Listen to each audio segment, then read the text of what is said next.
অপ্রয়োজনে ঘর থেকে বের হলেই পড়তে হচ্ছে জেল জরিমানার মুখে। তারপরও সাধারণ মানুষকে ঘরে আটকে রাখা যাচ্ছে না। জরুরি প্রয়োজন ছাড়াই ঘর থেকে বের হচ্ছেন কেউ কেউ। রাস্তায় আইনশৃঙ্খলা রক্ষাকারী বাহিনীর জেরার মুখে পড়লে দেখাচ্ছেন নানা অজুহাত। শনিবার কঠোর লকডাউনের তৃতীয় দিনে রাজধানীর বিভিন্ন সড়কে আইনশৃঙ্খলা রক্ষাকারী বাহিনীর তৎপরতা দেখা গেছে। লকডাউন বাস্তবায়নে প্রধান সড়কগুলোতে টহল ও চেকপোস্ট বসিয়ে ঘর থেকে বের হওয়া মানুষের প্রয়োজনীয়তা পরীক্ষা করে দেখছেন র্যাব, পুলিশ সহ অন্যান্য বাহিনীর সদস্যরা। যারা প্রয়োজন ছাড়া বের হচ্ছেন তাদের বিরুদ্ধে নেওয়া হচ্ছে আইনানুগ ব্যবস্থা।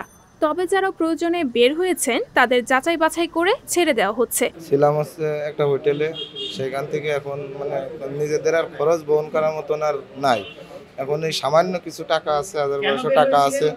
এখন এইটা নিয়ে আর কি দেশের বাড়ি মাগুরায়, এখন মাগুরায় যাওয়ার জন্য আর কি একটা উদ্দেশ্য নিয়েছি। আমরা এই লকডাউনের ভিতরে বেরোইছি, এই জন্য ধরেছে। কেন ধরবে? এ তো সরকারের নিষেধ না বেরোনো। যখন দেখছে যে আমার বের হওয়াটা জরুরি তখন আর তারা আটকায়নি। আমাদের সাথে সব পেপার সব কিছু আছে, সব দেখিয়ে দিয়েছে, আমাদের ক্লিয়ার করে দিয়েছে আর কি। ওনারা আমার আইডি কার্ড দেখতে চেয়েছেন। আমি জরুরি বেসামরিক নিরাপত্তা কাজে নিয়োজিত।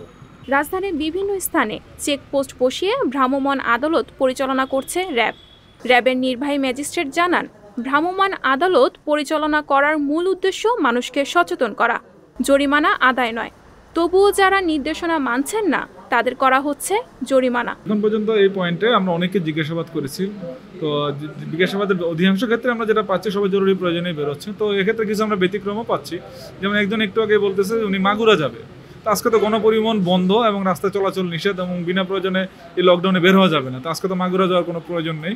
তো এই হুজাতে ওনাকে 200 টাকা জরিমানা করা হয়েছে এবং ওনারা 3 জন একই রিক্সায় ছিলেন। কিন্তু একই রিক্সায় তো 3 জন একসাথে চলাচল করা যাবে না, আলাদা আলাদা রিক্সায় যেতে হবে। এদিকে প্রধান সড়কগুলোতে আইনশৃঙ্খলা রক্ষাকারী বাহিনীর টহল থাকলেও পাড়া মহল্লা বা অলিগলিতে নেই তেমন তৎপরতা। ফলে মানুষ বিনা কারণে সেসব জায়গায় জমায়েত হচ্ছে।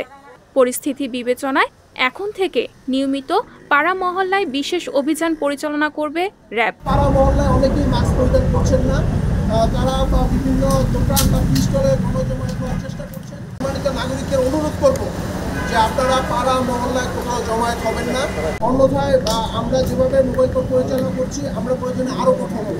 সারা দেশে এখন পর্যন্ত 400 মোবাইল কোর্ট পরিচালনা করে 4 লক্ষাধিক টাকা জরিমানা করা হয়েছে বলে জানিয়েছেন র্যাবের এই গণমাধ্যম শাখার পরিচালক। সংবাদ প্রকাশ, ঢাকা।